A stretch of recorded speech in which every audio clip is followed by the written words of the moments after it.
Feathers, Part 1. Chapter 1. His coming into our classroom that morning was the only new thing. Everything else was the same way it's always been. The snow coming down, Miss Johnson looking out the window, then after a moment nodding. The class cheering because she was going to let us go out into the schoolyard at lunchtime. It had been that way for days and days. And then just before the lunch bell rang, he walked into our classroom, stepped through that door, white and softly as the snow. The class got quiet and the boy reached into his pocket and pulled something out. "A note for you, Miss Johnson," the boy said, and the way his voice sounded, all new and soft in the room, made most of the class laugh out loud. But Miss Johnson gave us a look, and the class got quiet. Now isn't this the strangest thing, I thought, watching the boy. Just that morning I'd been thinking about the year I'd missed a whole month of school, showing up in late October after everybody had already buddied up. I'd woken up with that thought and all morning long hadn't been able to shake it. The boy was pale and his hair was long, almost to his back, and curly like my own brother's hair, but Mama would never let Sean's hair grow that long. I sat at my desk, staring at his hair, wondering what a kid like that was doing in our school, with that long, curly hair, and white skin and all. And he was skinny too, tall and skinny with white hands hanging down below his coat sleeves. Skinny white neck showing above his collar. Brown corduroy bell-bottoms like the ones I was wearing. Not a pair of gloves in sight, just a beat-up dark green book bag that looked like it had million things in it, hanging heavy from his shoulder. Miss Johnson said, "Welcome to our sixth grade classroom," and the boy looked up at her and smiled. Trevor was sitting in the row in front of me, and when the boy smiled, he coughed, but the cough was trying to cover up a word that we weren't all word to say. Miss Johnson shot him a look, and Trevor just shrugged and tapped his pencil on his desk like he was tapping out a beat in his head. The boy looked at Trevor, and Trevor coughed the word again, but softer this time. Still Miss Johnson heard it. "You have one more chance, Mr. Trevor," Miss Johnson said, opening her attendance book and writing something in it with her red pen. Trevor glared at the boy but didn't say the word again. The boy stared back at him, his face pale and calm and quiet. I had never seen such a calm look on a kid. Grown-ups could look that way sometimes, but not the kids I knew. The boy's eyes moved slowly around the classroom, but his head stayed still. It felt like he was seeing all of us, taking us in and figuring us out. When his eyes got to me, I made a face, but he just smiled a tiny calm smile, and then his eyes moved on. I looked down at my notebook. Beneath my name, I had written the date, Wednesday, January 6, 1971. The day before, Miss Johnson had read us a poem about hope, getting inside you and never stopping. I had written that part of the poem down. Hope is the thing with feathers, because I had loved the sound of it. Loved the way the words seemed to float across my notebook. When I told Mama about the poem, She said, "Welcome to the 70s, Franny. Sounds like Miss Johnson's trying to tell you all something about looking forward instead of back all the time." I just stared at Mama. The poem was about hope, and how hope had these feathers on it. It didn't have a single thing to do with looking forward or back or even sideways. But then Sean came home, and I told him about the poem and the crazy thing Mama had said. Sean smiled and shook his head. "You're a fool," he signed to me. "The word doesn't have feathers. It's a metaphor. Don't you learn anything at Price?" So maybe the 70s is the thing with feathers. Maybe it was about hope and moving forward and not looking behind you. Some days I try to understand all that grown-up stuff, but a lot of it still didn't make any sense to me. When I looked up from my notebook, Miss Johnson had assigned the boy a seat close to the front of the room, and when he sat down, I heard him let out a sigh. Something about the way the new boy sat there, with his shoulders all slumped and his head bent down, made me blink hard. The sadness came on fast. I tried to think of something different, the Christmas that had just passed and the presents I'd gotten. Mama's face when Daddy leaned across the couch to hug her tight.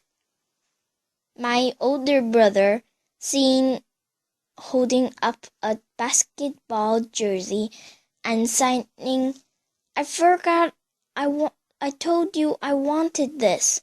His face all broken out into a grin, his hands flying through the air. I put the picture of the sign for "forgot" in my head. 4 fingers sliding across the forehead, like they're wiping away a thought. Sometimes these signs took me to a different thinking place.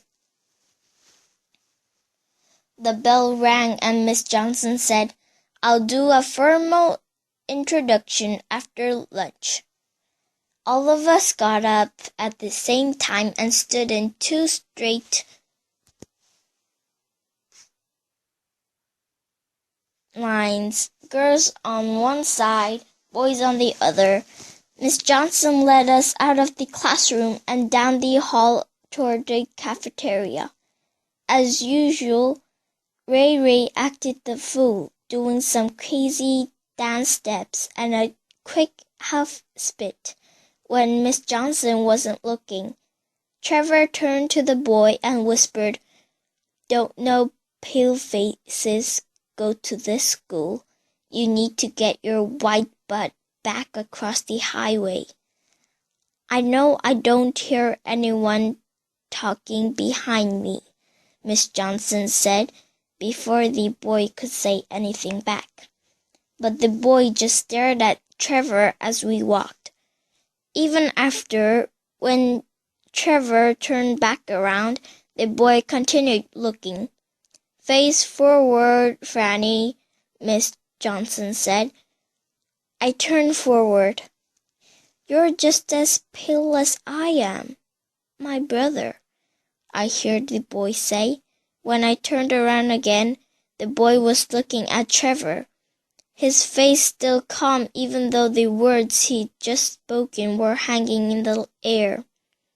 Trevor took a deep breath, but before he could turn around again, Miss Johnson did. She looked at the boy and raised her eyebrows. "We don't talk while we're online," she said. "Do we?"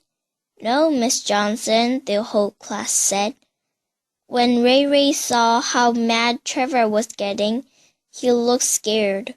When he saw me watching him, he pointed to the boy and put his fingers across his neck.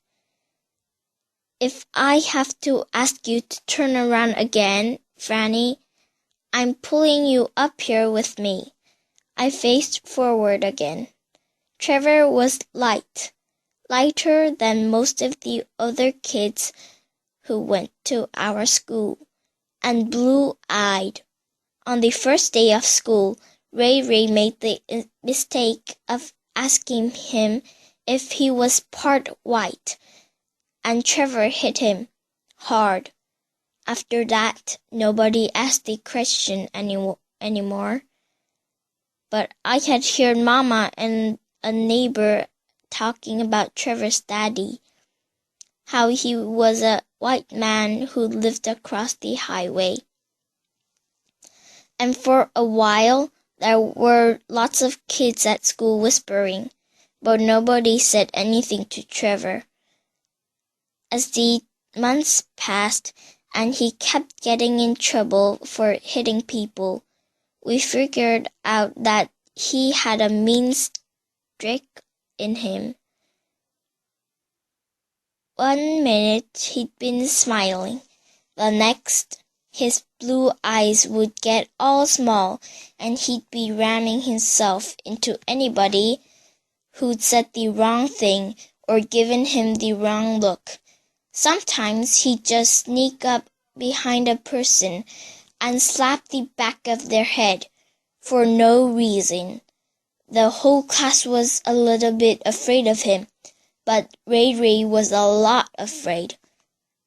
As we walked down the hall, I stared at Trevor's back, wondering how long the boy would have to wait before he got his head slapped. Chapter 2. I could smell burgers and French fries in the cafeteria. Mr. Hungry was hollering loud in my stomach, so I didn't think anything else about the boy until he showed up on the lunch line in front of me. I watched him take a fish sandwich, French fries, and chocolate pudding. The fish sandwiches were for the kids that didn't like burgers, and usually at the end of lunch period, there were a whole lot of fish sandwiches left. I wrinkled my nose at his tray and tried to grab 2 burgers. "You know the rules, Franny," Miss Costa, the lunch lady, said. "Come back when you're done with the first one." "I was just trying to save myself a trip," I said, putting a burger back. The boy looked over his shoulder and smiled at me again. Then he went and sat over in the corner under the loudspeaker. I sat down across from Marble Tanks, only because it was right next to Samantha. "Have you lost your mind?" I whispered to Samantha. Samantha just looked at me with one of her eyebrows raised, and I knew she was thinking what she was always saying, which was, "I'm not the one that doesn't like marble. That's you." Me and Samantha went back to first grade together. One day I was just this little kid alone in the first grade, coming into class a month after everyone. For a whole week I didn't have a single friend. And then the next week there was Samantha walking over to me saying, "Do you want to play?" Even though we weren't the kind of friends that always spent every single second together and dressed alike and stuff like that. We hung real tight at school. Me and Marble never played. We hardly even talked. She had gone to private school, and then in 4th grade, that school closed. And since her parents didn't want to send her across the highway for private school, she came to Price. But to hear her tell it, you'd think she was still in some high and mighty private school, always finding some kind of way to drop it into a conversation, always wrinkling her nose at me like she couldn't even believe we had to share the same air. I looked over at the boy. He had his head bent over his food like he was praying. "I can't believe this nasty lunch cost money," Marble was saying. She took a loud sip of milk. then stirred it around with her straw, like it was some kind of special drink. When I was at the Casey school, we could bring our own lunch or eat the lunch the school made, and that lunch was always delicious. I gave Samantha a look, but she wouldn't give me a look back. Everybody at our school got lunch for free except Marble Tanks, but my mama said that was just Marble's mama putting on airs. Marble's mama owned the Tanks groceries, but we didn't shop there because the prices were way too high. Even for things like eggs, which should have cost regular everywhere, at Tanks they cost 20 cents more. And Mama said that's 20 cents more than what she was gonna pay for them. She said those high prices were just more Tanks putting on airs. Mama said one day the Tanks were gonna go put on so many airs they just up and float away. I don't know about all that, but when Mama got to talking about people, I liked to listen. My grandma always said Mama had the gift of gab and that I inherited it. I didn't know about all that either. I thought of myself as more of a listener than a talker, except with stuff like math and science and geography. Then I'm a starer out the window kind of person. Marble took another loud sip and turned to look at the boy. He was sitting by himself at the end of a table, just looking down at his tray as he stuffed food into his mouth. The sadness tried to creep back up in me, so I started talking real fast to push it down again. "You'd think they'd assign him a partner or something," I said. "Like who?" Marble said. "You?"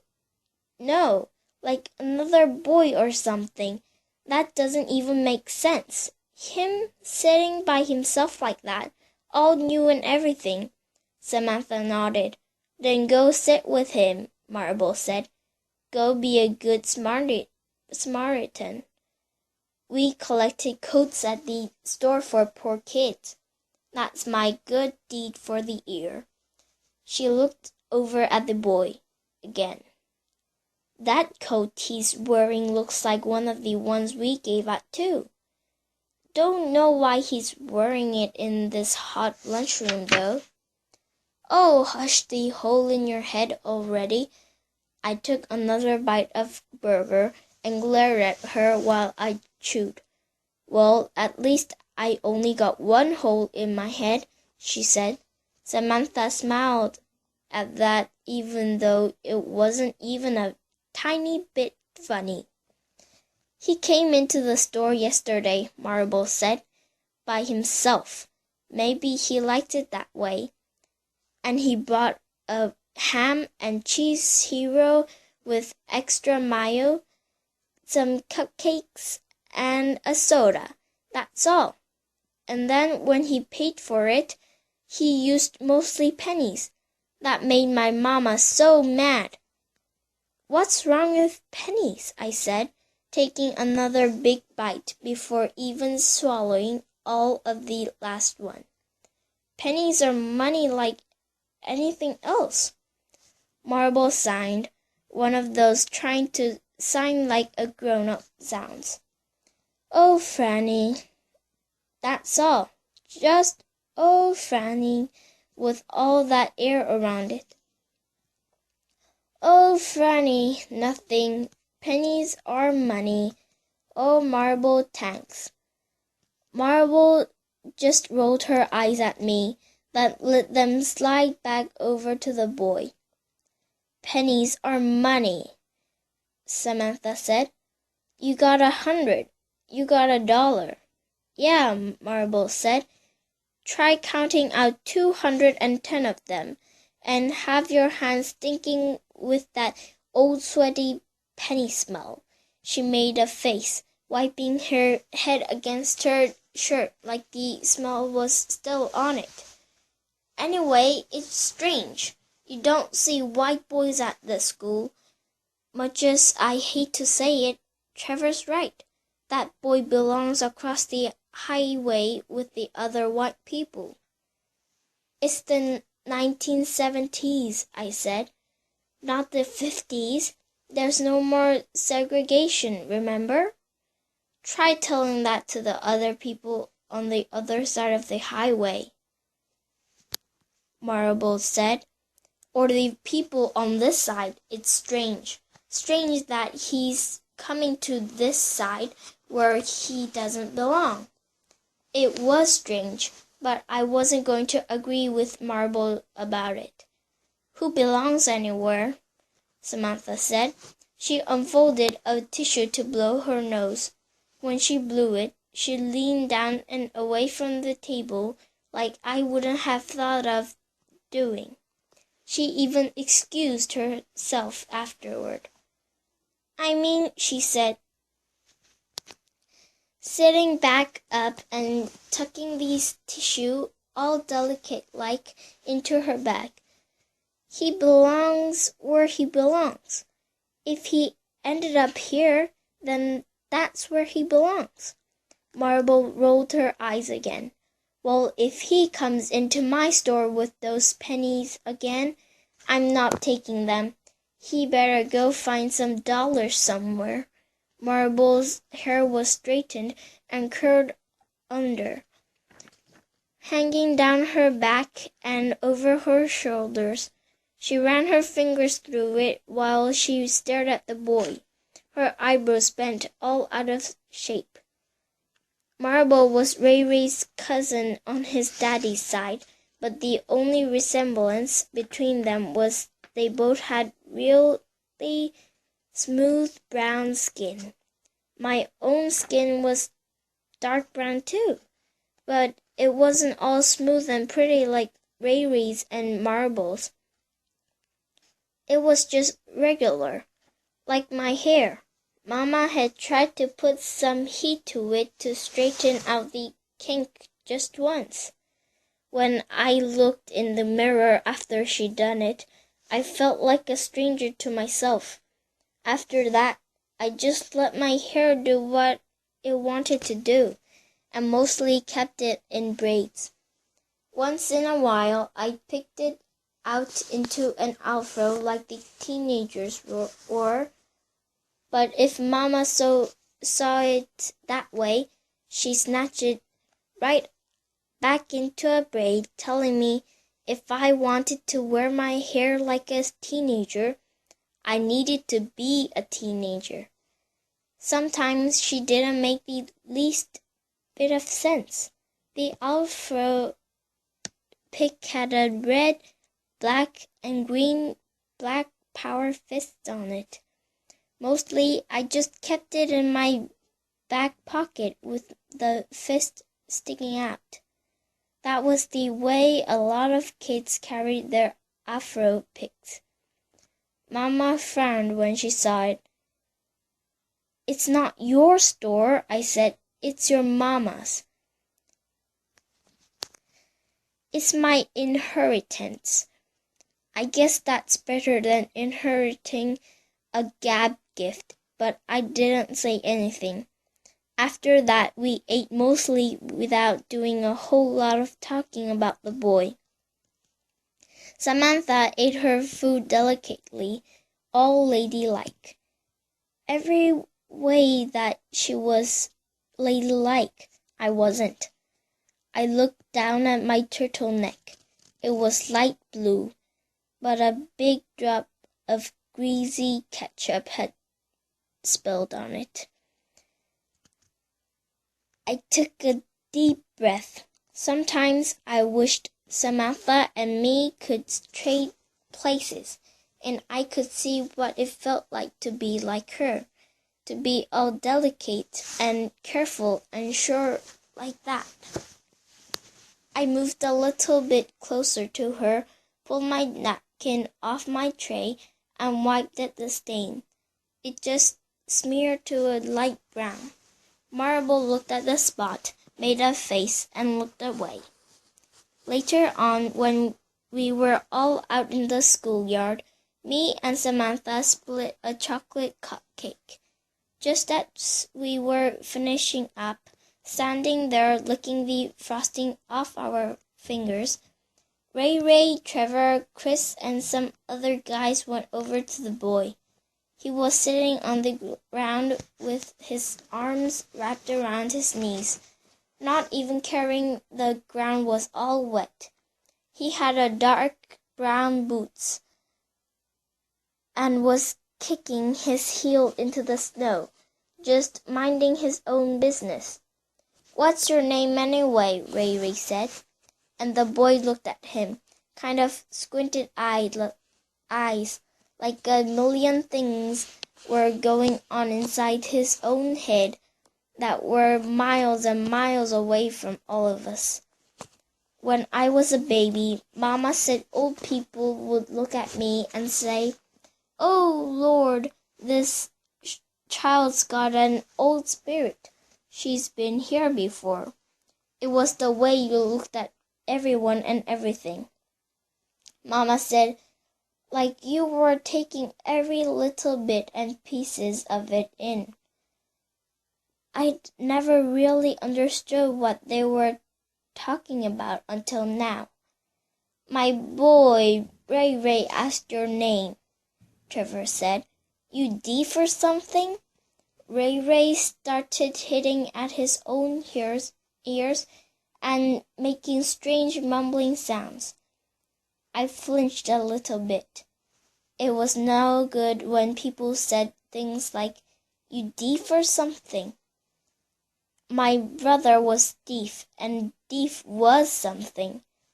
I leaned against the schoolyard fence with Samantha, both of us watching, but neither of us saying anything. Samantha took a napkin from her bag and rubbed the last of the frosting from her fingers. She offered it to me, but I just held out my hand, showing her how clean I licked it. Most days I broke away from the fence and went and jump rope or played handball with other kids. But Samantha was always by the fence when I returned. Sometimes she was bent over her tiny Bible. I could see Marble out in the schoolyard doing "Down, Down, Baby" with 3 other girls. "Down, down, baby, down by the roller coaster. Sweet, sweet baby, I will never let you go. Jimmy, Jimmy, Coco Pop, Jimmy, Jimmy Po. I know a lady." Marble's hand went the wrong way and she was out. I couldn't help smiling. When I looked back, Trevor was still talking junk. The sign for believe flashed into my head, the way Sean signed it, his pointer finger against the side of his head like he's saying, "Think." Then his hands coming together like the sign for marry. I stood there thinking for the first time about how perfect that word was. To have a thought in your head and then to marry it, to take it into your heart forever. "I can't believe Trevor's still messing with that boy," I whispered, hoping I hadn't just made the sign. Sometimes I did that, talk to myself in sign language. Ray made some stupid fake signs with his hands, then grunted. "I guess we gotta talk to him like a deaf guy, huh?" he said. The other boys laughed. But when Ray looked over and saw me watching, he stopped, put his hands in his pocket, and got quiet. The boy just looked up at all of them. Then he did something amazing. He took his hands out of his pocket and signed, "No, I'm not deaf." Then he looked over at me and smiled, like he'd known all along I was standing over by the fence, watching him. I looked away real fast, hoping he hadn't seen the surprise on my face. "Are those real signs?" Samantha asked me. "Or is he just being jive and faking it?" "It's real," I said. "He's saying he's not deaf, that's all." "Well, how does he know that?" "How am I supposed to know? I don't know that boy." Marble had come back over to the fence and was standing on the other side of Samantha. "It's not like you have to be a genius or something to know some signs," she said. But Samantha looked at the boy like she was seeing something new and magical in him. "You look like Jesus," Trevor said. Then he kicked the boy's boot and said, "You better learn how to answer a soul brother when they be talking to you, Jesus boy." "He does look like Jesus," Samantha said slowly. "Kind of, I guess," Marble said. "There used to be this boy at this Casey school who looked like Michael Jackson, but he couldn't even dance." I rolled my eyes. "Marble, thanks. If you didn't have a neck, your head would just float away." Samantha smiled, but she didn't take her eyes off the Jesus boy. He was looking down at the ground. After a few minutes, he lifted his head a little bit and stared calmly past everything and everybody, his lips pressed together, his hair lifting up in the wind. I tried to see all the things he was seeing, but all I saw was the highway out past the schoolyard, a tiny dot of an airplane, the sun slipping back behind some clouds, and miles of wet gray sky. Chapter 3. "Imagine," my brother sighed. "Imagine if somebody built a bridge right outside our window and we could just walk across the highway and be on the other side." We were sitting together on the window seat, staring out at the wet snow, the gray sky, and the cars moving along the highway, tiny and slow in the distance. I was thinking about the Jesus boy. There weren't white people on this side of the highway. You didn't notice until one appeared, and then you saw all the brown and light brown everywhere, and then you started to wonder. The first time I asked Mama about it, she said, "They don't want to live over here." The way she said it made me wonder what was so wrong with our side of the highway. "Why would we want to cross the highway anyway?" I asked Sean. "What would we want to see?" "What wouldn't you want to see?" Sean said. I wish I could explain the sign for what. With sign language, there were different ways of moving your face and hands for the same word. Like there's what that means, "Shut up, kid, you're bothering me." And there's what that's really interested in what somebody wants to say to you. You do sort of the same thing with your hands, but your face does other stuff. "I like this side," I said. Sean kept staring out the window. "Maybe if you were standing somewhere else and looking over here, you'd think the houses weren't real special. The way some of them could use new windows or some new paint. The way the doors hung off of some and other ones had some cardboard sometimes where a window should be. Or maybe you'd see our apartment building and wonder about the names written on it, or the way just outside the 5th floor. Someone's laundry had frozen on the line. It was snowing hard again. I lifted the window a bit and stuck my hand out, caught some flakes in it, and licked them off. Sean shivered and pulled the window closed. "You're crazy," he said. "What's wrong with walking down to the overpass?" "If you wanted to cross the highway from where we lived, you had to pray first. Then you had to run real fast. Or you could walk a half-mile down, and then there's an overpass that takes you to the other side. Either way, it was a kind of trouble." "It's different," Sean said.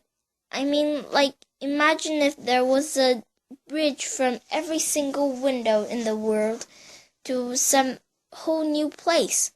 That would be crazy, wouldn't it? It would mean we could all just step out of our worlds into these whole new ones." I shook my head. "It's fine here. It's beautiful." It was beautiful. Everybody had written some names on our building, and even though all the grown-ups complained about it and tried to wash them off, I secretly loved the bright colors of the spray paint, the way the names looked super big, written out like that, like some giant had come along with giant markers.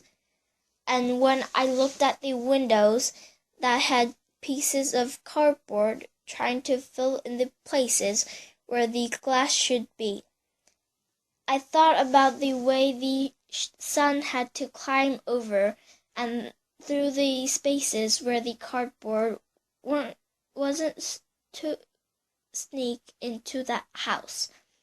And when the sun found its way through, I figured it left these beautiful bright yellow lines over everything inside. We had everything we needed on this side. Huge supermarkets like Bohack, when you have to do the big family shop once a week. Tiny old tank store when you were last minute desperate for something like high-priced milk. We had the price school where I went. Mama said we could make believe it was named for Leontine Price, the black opera singer, but it's really named for Major Price, the white mayor from a long time ago, and the daffodil school where Sean went.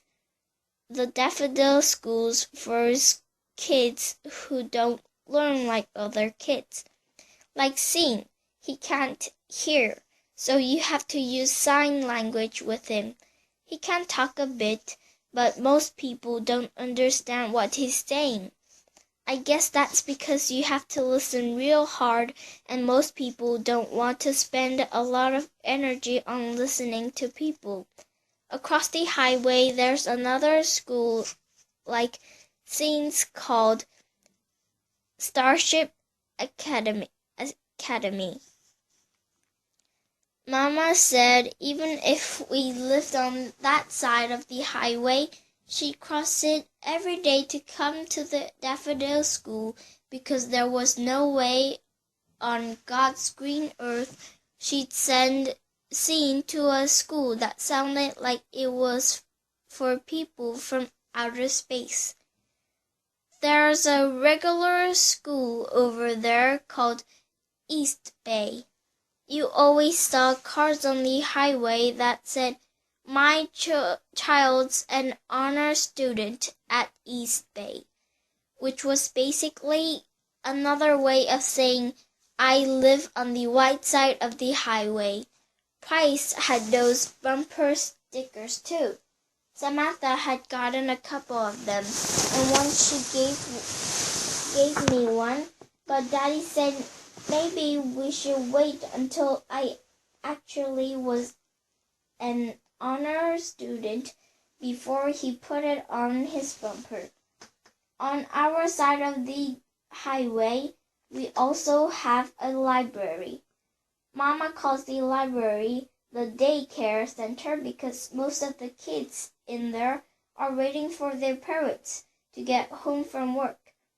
There's a real daycare center called Little Sprouts, and one for kids with things different about them called Special Little Sprouts. Both of them got flowers and little hands painted on the windows. And some days, if it was raining or just real cloudy, I walked by and saw those flowers and those tiny little painted hands, and it filled me with such an emptiness. Some days it felt like the times when I got to make handprints and flowers and stuff just slipped away from me before I even got a chance to figure out how much fun being a little kid was.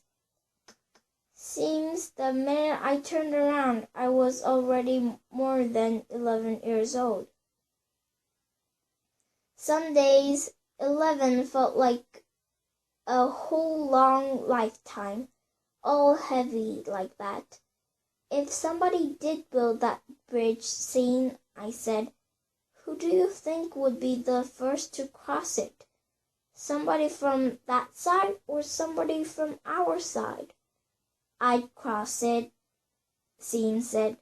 I don't mind being the first. And then what? I don't know, Scene shrugged and kept staring out the window, his eyes getting that far away. Look, his hands quite on the sill. Chapter 4. On the second day after the Jesus boy got to our school, Trevor was absent, and Ray said it was because he broke his arm. Then everybody wanted to know how, crowding around Ray to be the first ones to get the information. He missed the fence, Ray said. He was trying to jump from the big swings to this high fence that's like 3 feet away, and he wasn't swinging high enough. I told that jive turkey before he even jumped that he needed to be swinging higher than that, because even a fool knows you gotta get some height to fly over to the fence. When his mama was taking him to the emergency room, she said, if your arm isn't broken, I'm gonna break it, because I told you about jumping out of those swings like that. Everybody laughed, but it was hard for me not to imagine Trevor falling through the air. How scared he must have been, reaching and grabbing at nothing. I turned and looked at Samantha. She was shaking her head, but maybe she was thinking the same thing. In the summertime, Trevor's skin turned the prettiest copper brown. Once, when he was standing next to me at the park, I saw his bare arms up close, just hanging all quiet along his sides. And the skin, the way it had so many beautiful colors in it, the way it looked all golden somehow, stopped me. I stared at his eyes and saw the Trevor that was maybe inside of the evil Trevor, just a regular boy with beautiful skin. I saw that even though he was mean all the time, the sun still stopped and colored him and warmed him like it did to everybody else. When I got to my desk, I looked up and saw the Jesus boy looking at me. I couldn't tell what his face was trying to say. It was just blank and open and strange. I cut my eyes at him and opened my notebook, even though I didn't have to yet. Maribel's seat was right behind me. That Jesus boy is always looking at you, she whispered. Only way you'd know is if you're always looking at him, I whispered back. I felt her poke me in the back, but ignored it. I wrote my name at the top of the page. Beneath it, I wrote the date. Beneath that, I drew a picture of a kid on a swing. Kids said it felt like flying to jump through the air, catch into that fence, then let yourself climb down. They said something about being up that high, let you see all around the place in a way that felt different than looking at the world from the window. I thought back to the day before when me and Sean were talking about those bridges he wanted built.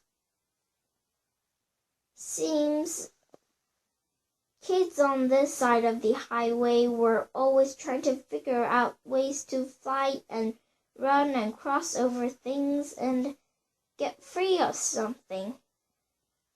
Marble was wearing a green sweater with the Casey School written across the front in white letters. The sweater was too small and there were tiny lint balls in it. Everybody always seemed to be thinking about some other place. I snuck another look at the boy. He was still staring at me. I stuck out my tongue at him and turned to a clean page. Miss Johnson came in, took attendance, and then she said, "Did everyone get a chance to personally introduce themselves to?" And then she said the new boy's name again, like she'd done the day before. But I didn't remember it now because the minute she called it, he stood up and said, "Everybody calls me Jesus, Miss Johnson." Some of the kids laughed. Most of us just looked at him. Miss Johnson looked around at all of us, and all of us found other stuff besides her to look at. "I like Jesus," the boy said and sat back down. I don't know if he meant he liked Jesus the person or Jesus the name, but I guess Miss Johnson thought it was Jesus the name, because she said, "Okay, Jesus." Her face just stayed calm, so we couldn't tell what she was thinking. "There's only two things wrong with that," Ray said. He was sitting way in the back of the classroom and everybody turned around real fast to look at him. For a minute, the only sound was chair legs scraping against the floor. "What's that?" Miss Johnson said. She was frowning now. Miss Johnson's a good teacher in a lot of ways. She laughs, and I like teachers who laugh. And once a week she brings some kind of snack for us all, like donuts or mini candy bars or cinnamon graham crackers or really sweet cherries. And she always seems to bring the snacks on a day when I'm the hungriest, which is usually a day when school lunch is the worst, like on Goulash Day when they pour this stewy stuff that has things like green peppers and eggplant in it all over perfectly good rice and completely ruin it.